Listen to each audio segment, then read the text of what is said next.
Ya. Kita ikuti tausiah bertajuk Tafsir, Rahsia dan Keistimewaan Surah Al-Fatihah bahagian pertama bersama Al-Fadhil Ustaz Said Muhammad Muzaffar Said Azlan yang dirakamkan di Institut Takbiran Islam Intim Ibu. Kita akan persilakan Fadhil Ustaz Said Muhammad Muzaffar bin Said Azlan, Imam Utama Masjid Ustaz Azlan Shah, bagi beliau menyampaikan perbincangan iaitu tafsir, rahsia dan keistimewaan Suratul Fatihah. Yang kita pasti dan kita yakini bahawa surah Fatihah ini adalah surah yang sangat bernilai bagi kita, yang disebut sebagai Ummul Kitab, Ummul Quran, ibu segala isi kandungan ayat-ayat yang ada dalam Quran. Jadi insya-Allah kita akan mendengar rahsia-rahsia yang ada dan istimewanya Suratul Fatihah ini. Mungkin di sini detik dan juga ketikanya untuk kita dapat khusyuk lebih lagi dalam solat insya-Allah. Untuk itu saya persilakan Fadhil Ustaz Said Muzaffar bin Said Azlan untuk menyampaikan ceramah beliau. Assalamualaikum warahmatullahi wabarakatuh. A'udzu billahi as-sami'il 'alim minasyaitonir rajim. Bismillahirrahmanirrahim. Innal hamdalillahi nahmaduhu wa nasta'inuhu wa nastahdihi wa nastaghfiruh. ونعوذ بالله من شرور أنفسنا ومن سيئات أعمالنا من يهده الله فلا مضل له ومن يضلله فلا هادي له ولن تجد له وليا مرشدا أشهد أن لا إله إلا الله وحده لا شريك له وأشهد أن سيدنا ونبينا محمدا عبده ورسوله اللهم صل وسلم وبارك على سيدنا محمد وعلى آله وأصحابه ومن تبعهم بإحسان إلى يوم الدين اللهم علمنا ما ينفعنا وانفعنا بما علمتنا ولا تجعل الدنيا أكبر همنا ولا مبلغ علمنا اللهم لا سهل إلا ما جعلته سهلا وأنت تجعل الحزن سهلا إذا شئت سهلا ربي يسر ولا تعسر ربي تمم بالخير ثم أما بعد. Masih sahabat saya Fadhil Ustaz Ibnu Abbas radhiyallahu anhu. Namanya Ibnu Abbas sahabat saya, pegawai takbir agama daerah Kampar dan juga merupakan ulama tafsir juga dia ni. Khususnya tuan guru saya Fadhil Ustaz Tuan Haji Radhi bin Kamrah Hailan selaku penceramah, pengetua intim Tuan Haji Jamil Safri, khususnya seluruh ketua-ketua jabatan, kaki tangan kerajaan, muslimin muslimat dirahmati Allah Subhanahu wa taala. Alhamdulillah, syukur pada Allah diberi kesempatan umur pada pagi yang mulia ni. Sama-sama kita berada di dalam majlis yang mulia bagi membincangkan satu surah yang dikatakan sebagai Ummul Quran ataupun ibu bagi Quran. Dah tentulah ianya mulia. Ya, mudah-mudahan Allah merahmati memberkati kita semua, amin ya rabbal alamin. Dalam masa 1 jam setengah ini, insya-Allah sama-sama kita cuba mencongkil beberapa rahsia Suratul Fatihah ini. Insya-Allah saya akan sebut berkenaan dengan kelebihan, keutamaan, beberapa hukum-hukum berkenaan dengan surah ini, dan insya-Allah kita akan masuk kepada tafsiran beberapa ayat, mungkin tak semua. Kita ambil beberapa sahaja ayat, mungkin yang awal ataupun bahagian awal sahaja, ya, insya-Allah taala. Muslimin muslimat dirahmati Allah taala. Tak ada slide, jadi buat macam pengajian masjid jelah. Kan? Saya akan baca dan tuan-tuan boleh catatlah insya-Allah. Baik, ini kitab yang saya gunakan pengajian saya di Masjid Sultan Azlan Shah pada kelas pengajian tadabbur Quran setiap hari Selasa dan Khamis jam 9 pagi. Ada sebahagian ada ibu-ibu anak murid saya lah yang ada di sini lah. Saya pun tak tahulah, dia tak jemu-jemu tengok muka saya. Baik, Suratul Fatihah. Surah ini Makkiyah. Nanti kita lihat ada beberapa perbahasan ulama menentukan sama ada ia Makkiyah atau Madaniyah. Apa beza Makkiyah dan Madaniyah? Kita ambillah yang lebih tepat. Dalam ulumul Quran pun ada bahaskan yang dikatakan surah itu sifatnya Makkiyah atau surah itu sifatnya Madaniyah. Yang pertama kita lihat fatrah ataupun masa turunnya surah itu ataupun ayat tersebut. Fasa sirah dakwah Nabi ataupun fasa sirah Nabi ini ada 3. Pertama, sebelum diutuskan menjadi Rasul, dah tentu tidak ada wahyu. Kemudian setelah diangkat menjadi Rasul, ketika umur Nabi 40 tahun, sampailah umur Nabi 53 tahun sebelum Allah perintahkan Nabi berhijrah ke Madinah. Dan fasa ketiga, fasa setelah hijrah Nabi SAW, iaitulah fatrah Nabi berada di, ataupun fatrah dakwah setelah Nabi berhijrah. Jadi kita ambil 2 fasa lah. Ada 3 fasa: sebelum diangkat menjadi Rasul, selepas diangkat menjadi Rasul, dan selepas hijrah.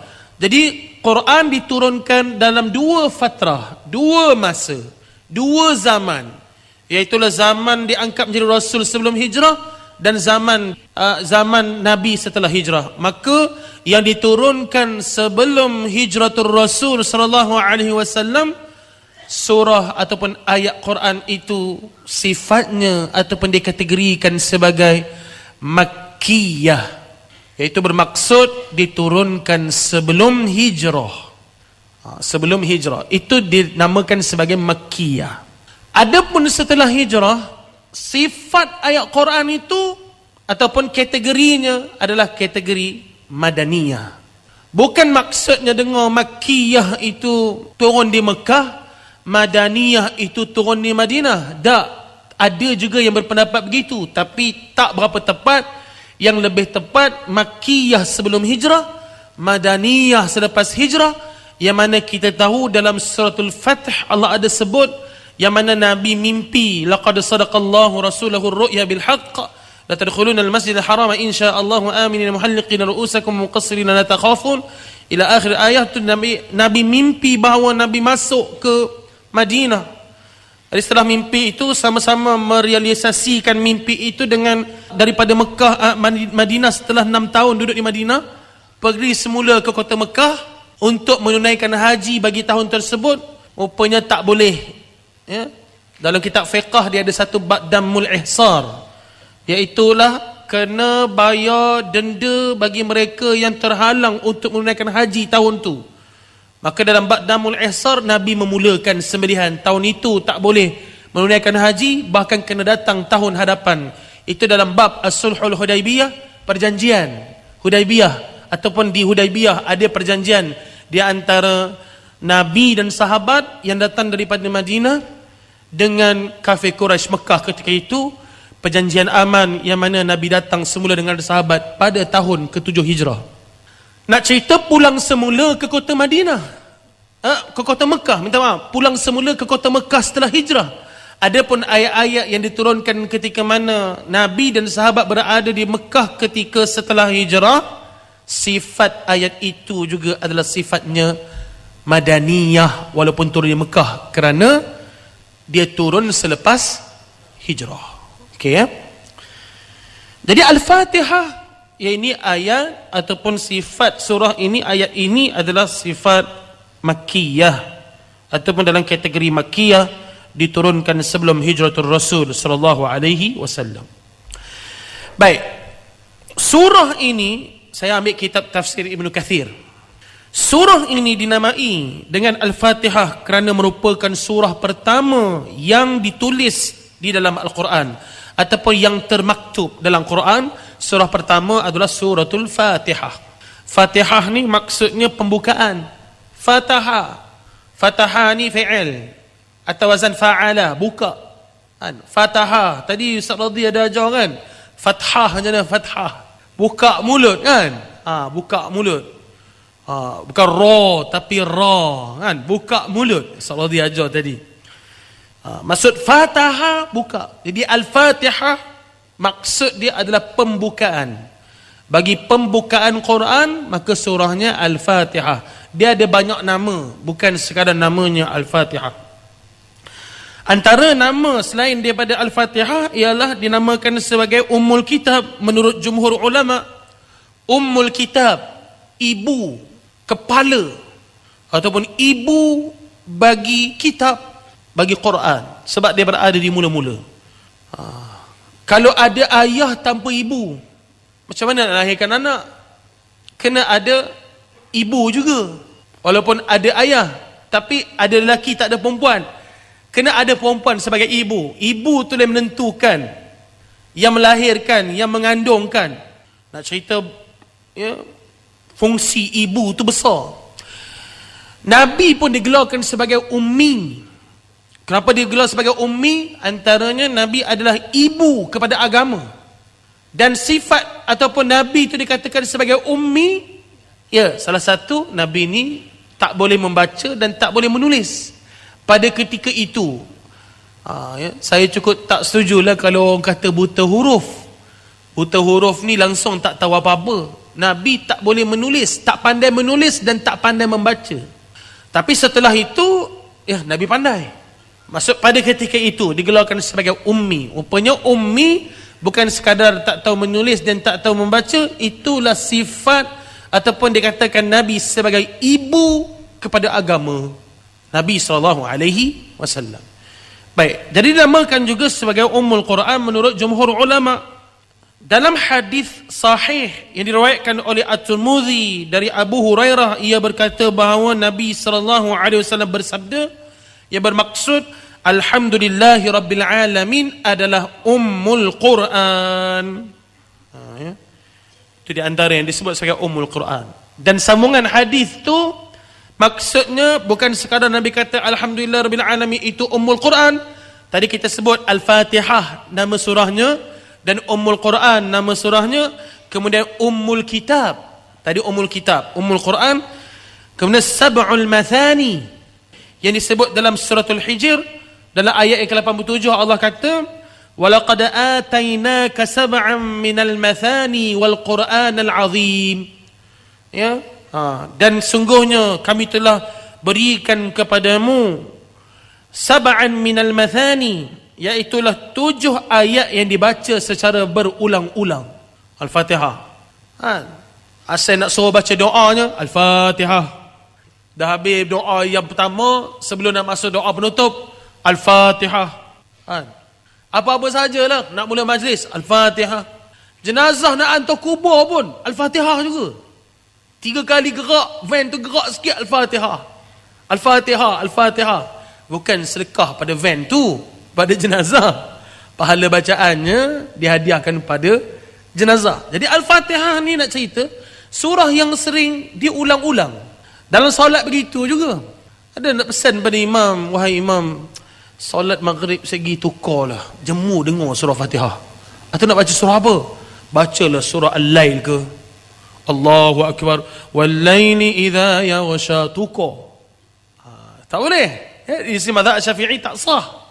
Dibaca surah Al-Fatihah yang dipanggil sebagai Sab'un minal Mathani, iaitu 7 ayat yang sering diulang-ulang. Jadi Nabi kata namanya Sab'un minal Mathani juga, dan dikatakan namanya sebagai Al-Quranul Azim. Selain daripada itu, nama surah ini dikatakan namanya sebagai Asy-Syifa. Asy-Syifa nama surah ni. Maksud Asy-Syifa, penyembuh. Dan dalam hadis yang marfu' Nabi namakan dia sebagai Asy-Syifa. Kemudian dinamakan juga Al-Fatihah dengan nama Ar-Ruqyah. Namanya Ruqyah. Ruqyah ni apa? Jampi lah. Ya, menjampi seseorang. Sebab ada dalam satu kisah hadis Abu Sa'id, iaitu ya, ketika Abu Sa'id ni menjampi atau meruqyah seseorang yang terkena sengat, ya, maka Nabi berkata kepada Abu Sa'id, dari mana engkau tahu bahawa Al-Fatihah itu adalah ruqyah? Tanyaan Nabi ni bukan Nabi tanya suruh jawab, nak cerita bahawa ya, memang surah Al-Fatihah itu ada ruqyah. Kalau macam kita terkena sengat ke, sakit sendi, sakit lutut kan, sakit apa lagi, gaut, apa kita buat? Pernah tak kita ruqyah lutut kita, kaki kita yang terkena sengat, pedih, sakit dan sebagainya? Tak adanya, cari doktor dulu. Sedangkan Quran ini ruqyah. Surah Al-Fatihah namanya ruqyah. Surah Al-Fatihah namanya Syifa. Saya ada satu kisah. Dia kata, saya bila balik rumah, anak saya selalu kena ganggu. Jadi dia kata, anak saya kena ganggu, saya panggil seorang ustaz ni baca. Lalu ustaz ni kata, Allah minta maaf dah Datuk, saya tak boleh buat dengan anak Datuk ni. Jinnya memang kebam no, dia kata. Tak boleh nak buat apa. Gamaknya yang datang ruqyah tu tengok rumah besar, kereta besar. Ish, ini berapa ratus gamak aku nak dapat daripada Datuk ni. Agaknya mungkin lah tak ikhlas. Datang yang kedua pun sama. Dia kata, saya pun Ustaz tak tahu nak baca macam mana. Saya baca sendiri Ustaz. Saya tahu buat macam mana. Saya baca surah Al-Fatihah, saya tiup dalam air dalam nada yang tegas dan marah. Saya jerit dalam rumah ni, "Hoi syaitan, iblis, keluar pada rumah ni. Jangan ganggu kehidupan kami." Saya baca surah Al-Fatihah, saya tiup dalam air, saya sapu muka anak saya. Lepas tu saya tinggalkan, saya nak naik atas, tengok anak saya rebah. Dan anak saya panggil, "Abah, Abah."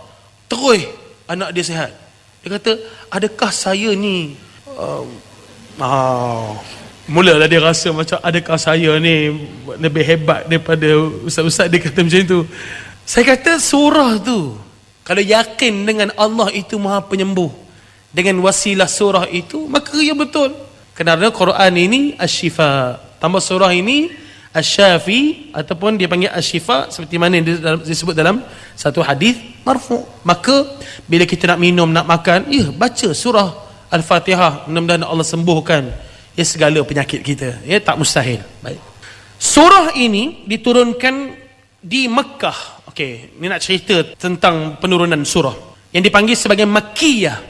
Demikian yang dikatakan oleh Ibnu Abbas, Qatadah dan Abu Aliyah. Tetapi ada juga yang berpendapat bahawa surah ini diturunkan di Madinah ataupun dipanggil sebagai Madaniyah.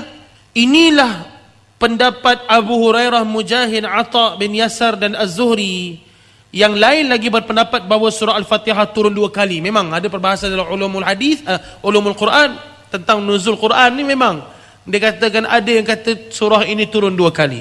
Baik, yang lebih benar dan tepat adalah turun di ataupun Makkiyah kategori surah ini, seperti mana yang disebutkan dalam suratul Hijr ayat yang ke-87 yang saya bacakan tadi. Kerana surah Hijr itu adalah surah Makkiyah. Allah sebut dalam ayat 87, "Walaqad atainaka sab'an minal mathani", dan sungguhnya kami telah turunkan kepada kamu sab'un minal mathani, 7 ayat yang sering diulang-ulang, iaitulah suratul Fatihah, yang mana sifat surah Hijr atau kategori surah Hijr ini Makkiyah, maka surah Al-Fatihah juga adalah Makkiyah.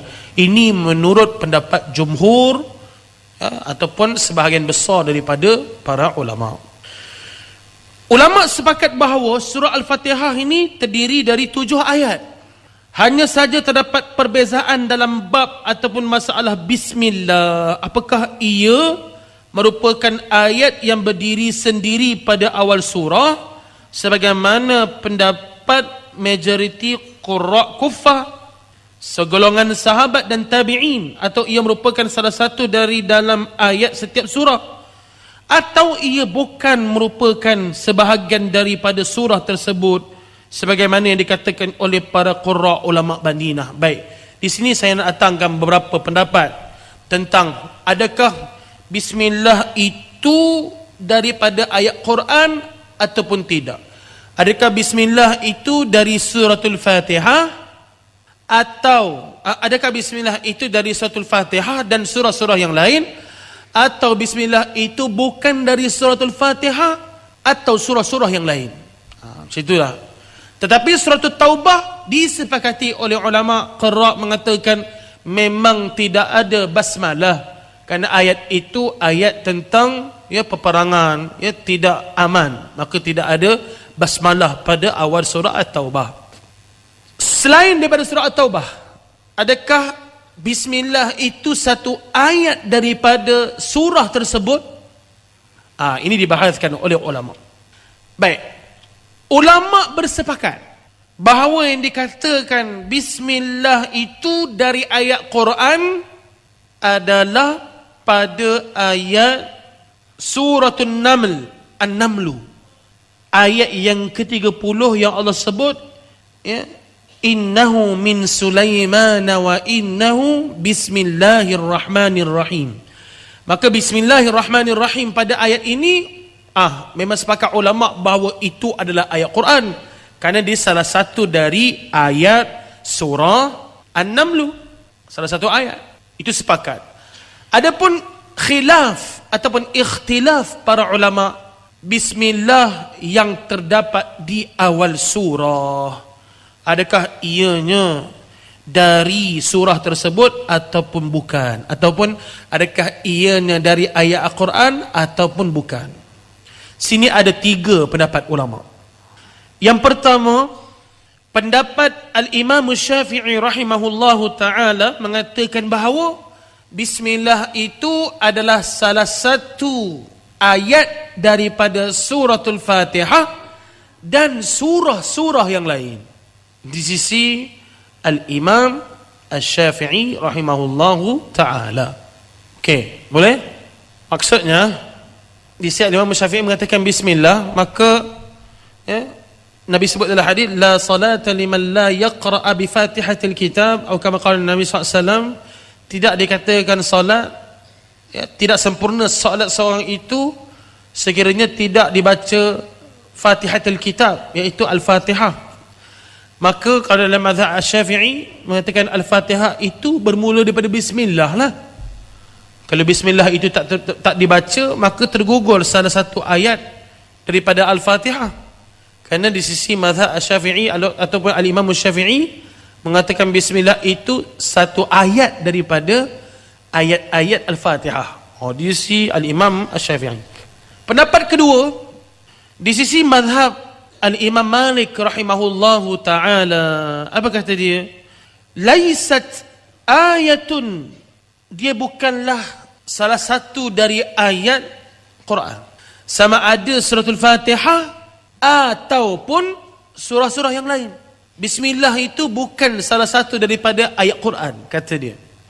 La minal Fatihati wala min syai'in min suwaril Quran. Bukan daripada Al-Fatihah dan bukan daripada surah-surah dalam Al-Quran. Ini kata Al-Imam Malik rahimahullahu ta'ala. Dia ada hujah-hujah dia, bukan main sebut je. Kita pakai, kenapa tak baca Bismillah, awak ikut Mekah, sesuka-suka hati nak ngikut. Dia kena ada sandaran dia.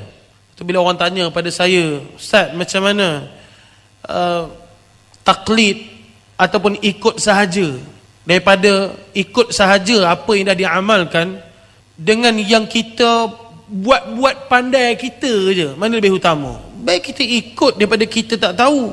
Siapa buat ni? Tah, saya dengar imam-imam dulu ikut. Imam-imam dulu buat begini, saya ikut je dah. Itu lebih selamat sebenarnya daripada kita, kalau bahasa universiti dulu dipanggil kepala tau. Tu kepala tau. Kepala tau ni bahasa Arab dipanggil, kalau Jordan lah, kalau Mesir tahu dah Said Ibn Abbas, dia panggil fa'alat tau. Fa'alat tau ni ikut kepala otak dia je. Pandai-pandai suka-suka hati dia je. Begitulah. Baik kita taklid itu lebih selamat, tapi sebenarnya lebih baik kita ada ilmu, itu lebih utama. Tapi taklid itu lebih selamat daripada kita buat sesuatu yang tidak ada sandaran. Baik. Jadi macam mana kita di Malaysia ni? Baca Bismillah, dah elok-elok baca Bismillah dan ada sandarannya Al-Imam Syafi'i baca Bismillah. Kenapa kita nak ubah tak nak baca Bismillah? Kita lebih handai daripada Imam Syafi'i. Ulama kata bulu hidung kuda Imam Syafi'i lebih mulia pada kita. Sebab apa? Kuda dia selalu cium Imam Syafi'i. Orang sekarang nak rot Al-Imam Syafi'i kan. Imam Syafi'i ni alim. Satu hari Imam Syafi'i dia berjalan musafir hampir dekat sebulan nak jumpa dengan Imam Malik rahimahullah ta'ala. Sampai ke rumah Imam Malik, khadam pada Imam Malik disebut jumpa balik kepada pemuda tadi Imam Syafi'i. Sebelum nak datang sini, baca dulu kitab Muwatta. Apa kata Imam Syafi'i? Aku dah hafal dah kitab Muwatta. Dia sebelum jumpa guru, dia dah hafal dulu kitab milik guru tu. Kita sebelum datang sini, kita dah hadam tajwid ke belum? Sebelum mengaji tafsir Al-Fatihah ni, udah ngaji tafsir ke belum? Tapi Al-Imam Syafi'i, dia hafal dulu kitab Muwatta baru jumpa Imam Malik rahimahullah ta'ala. Nak cerita alim, kita tak ada hak dan kuasa dan tak ada standing kita pun kita nak rad Al-Imam Syafi'i rahimahullahu ta'ala. Ada sebahagian yang mengatakan kami tak nak baca Bismillah. Imam Syafi'i, Imam Syafi'i pun ambil pada Nabi, kami nak terus ambil pada Nabi. Mika tahu solat ni daripada mana? Bukankah daripada kitab fiqh? Fiqh mana yang mula-mula kita belajar di Malaysia ni? Bukankah fiqh Al-Imam Syafi'i yang dia ajar di masjid-masjid di sekolah rendah, sekolah agama rakyat? Bila kita dah tunjuk hebat, kenapa kita nak sombong? Kita nak kata kita pun boleh terus ambil daripada Nabi SAW. Sebagai contoh, saya nak cerita bahawa Imam Syafi'i ini alim. Baik, itu pendapat yang kedua. Imam Malik mengatakan ia bukan salah satu daripada ayat Quran. Dan yang ketiga, di sisi pendapat Imam Abu Hanifah rahimahullahu ta'ala, mengatakan ia adalah satu ayat yang melengkapkan, penyempurna bagi ayat Quran, dan diturunkan untuk memisahkan antara surah dengan surah yang lain. Dia sebagai pagar. Macam rumah kita lah, nak beza rumah kita dengan jiran sebelah, pagar baru ada beza kan? Pagar, panggil orang suka tanah nak buat rumah kan, ni kawasan saya, ni kawasan dia. Pagar tu menandakan ini rumah kita, ni rumah orang sebelah. Jadi dengan diturunkan bismillah, adalah tujuannya adalah lil fasli bainas suwari, tujuannya untuk memisahkan di antara surah dengan surah yang lain. Itu kata pendapat Al-Imam Abu Hanifah rahimahullahu ta'ala, juga mengatakan dia bukan termasuk dalam satu ayat, tapi ayat yang khas adalah ayat Quran bismillah, tapi dia memisahkan di antara surah dengan surah yang lain. Jadi macam mana dengan pendapat-pendapat ini? Semuanya pendapat yang betul. Jadi kita macam mana? Kalau di Malaysia ni dengan mazhab Asy-Syafi'i, kita ikut sahajalah mazhab Asy-Syafi'i, tak payahlah kita bergaduh-gaduh dan penin-penin. Ya tak? Ni dok penin, ni bismillah ke tidak, bismillah ke tidak. Tapi Quran tak baca juga. Buat apa kita gaduh-gaduh hal ni? Baik. Tausiah. Sambungan tausiah bertajuk Tafsir, Rahsia dan Keistimewaan Surah Al-Fatihah bersama Al-Fadhil Ustaz Syed Muhammad Muzaffar Syed Azlan ini dapat saudara ikuti lagi esok 1:30 hari dan ulangannya 6 petang di Perak FM Hiburan Berinformasi.